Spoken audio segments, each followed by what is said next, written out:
नमस्कार बंधुरा, आज आमी आपनादेर गरमेर उपयुक्त रुई माछेर एक हालका पातला रेसिपि करे देखाबो।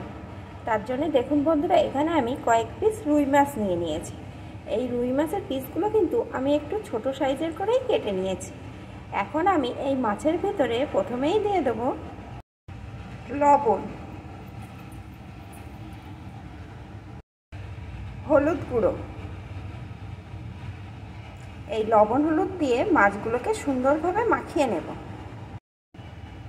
অফ ক্যামেরায় আমি হাতের সাহায্যে লবণ হলুদ দিয়ে মাছগুলোকে মাখিয়ে নিয়েছি। এখন এইভাবে কিছুক্ষণ রেখে দেব। তার মধ্যে আমি এই মাছের যে মশলাটা সেটাকে রেডি করে নেব। আর বন্ধুরা, এখনো পর্যন্ত যারা ভিডিওতে আছেন অবশ্য লাইক দিতে ভুলে গেছেন, তারা কিন্তু অবশ্যই একটা লাইক দিয়ে ভিডিওটি দেখতে থাকুন। মশলাটা তৈরি করার জন্য এখানে আমি একটা বাটি নিয়ে নিয়েছি। এর ভিতরে প্রথমে দিয়ে দেব আমি 1.5 চা চামচ জিরে বাটার পেস্ট। আমার ফ্রিজে জিরে বাটা সবসময় থাকে, তাই আমি জিরে বাটা ব্যবহার করলাম। আপনারা কিন্তু এখানে জিরের গুঁড়ো ব্যবহার করতে পারেন। 1 চা চামচ ধনে গুঁড়ো,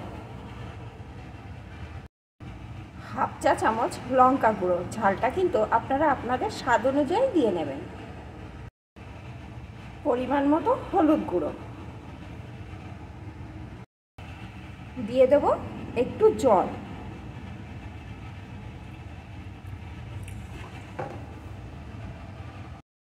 মশলাটাকে সুন্দর করে মিশিয়ে নেব।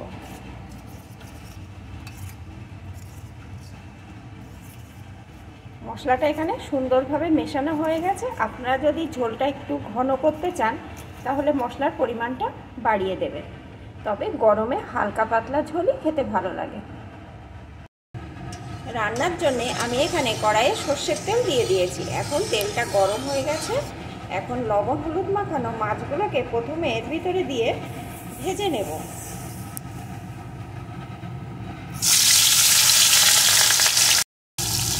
মাছগুলোকে এপিট ওপিট করে লাল লাল করে ভেজে নেব।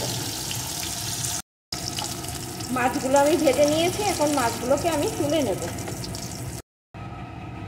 ভাজা মাছগুলোকে আমি তুলে নিয়েছি। এখন এই তেলের ভিতরে আমি কয়েকটা বড়িকে ভেজে নেব। আমি মাছের ঝোলটা বড়ি দিয়ে রান্না করব। বড়িগুলো অল্প আছে সুন্দর করে ভেজে নেব।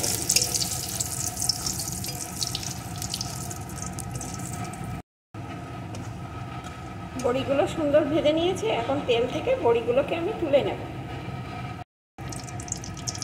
ভাজা বড়িগুলো তুলে নিয়েছি। এখন আমার কড়াই যে পরিমাণ তেল আছে এতটা তেল আমি নেব না, কিছুটা তেল আমি তুলে রেখে দেবো, এটা পরে দেব। এখন এই তেলের ভিতরে যে মশলাটা আমি রেডি করে রেখেছিলাম ওই মশলাটাকে দিয়ে দেব।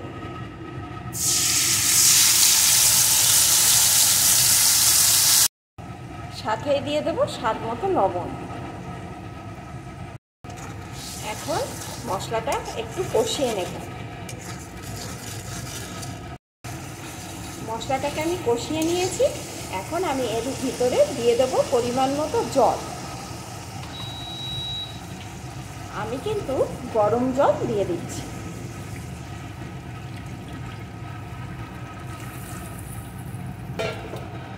এখন ঝোলটাকে একটু ফুটিয়ে নেব। ঝোলটাকে কিছুক্ষণ ফুটিয়ে নিয়েছি। এখন ভেজে রাখা মাছ, ভেজে রাখা বড়ি সব এর ভিতরে দিয়ে দেব। সাথে দিয়ে দেব 2টো চেরা কাঁচা লঙ্কা। এখন বেশ কিছুক্ষণ আমি এটা রান্না করে নেব।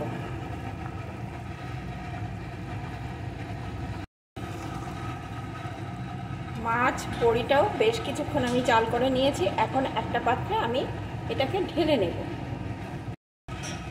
তরকারিটা আমি একটা পাত্রে ঢেলে নিয়েছি। এখন চামচে যে তেলটুকু তুলে রেখেছিলাম সেই তেলটুকু আবার আমি এই কড়াইয়ের মধ্যে দিয়ে দেব। তেলটাকে একটু গরম করে নিয়ে এর ভিতরে আমি দিয়ে দেব একটা শুকনো লঙ্কা অর্ধেক করে, আর দিয়ে দেব কিছুটা কালো জিরে। এখন ফোড়নগুলোকে একটু ভেজে নেব।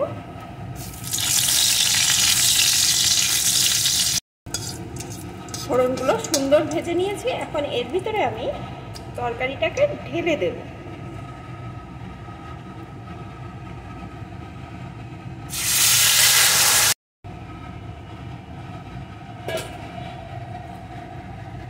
আবারও 2-3 মিনিট আমি এটা রান্না করে নেব। বন্ধুরা, এই রান্নায় কিন্তু ফোড়নটা অবশ্যই শেষে দেবেন, তাহলেই খেতে কিন্তু ভালো হবে।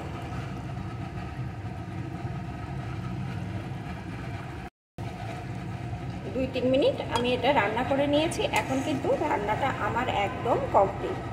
বন্ধুরা, গরমে কিন্তু এরকম হালকা পাতলা খেতে খুবই ভালো লাগে। কোনো কিছু খেতে ইচ্ছা না করলে মাছ দিয়ে এইভাবে হালকা পাতলা আপনারা ঝোল বানিয়ে খেতে পারেন। এটা খাওয়াও উপকার আর খেতেও ভালো লাগবে। তাহলে বন্ধুরা, আমার রেসিপিটি আপনাদের কেমন লাগলো প্লিজ কমেন্ট করে জানাবেন, আর ভালো লাগলে অবশ্যই কিন্তু একটা লাইক করে দেবেন। এখন এটা আমার রেডি, আমি নামিয়ে নেব। আর একটা কথা বন্ধুরা, আমি এটা রুই মাছ দিয়ে তৈরি করলে আপনারা কিন্তু যে কোনো বড় মাছ দিয়ে এটা রান্না করে নিতে পারেন।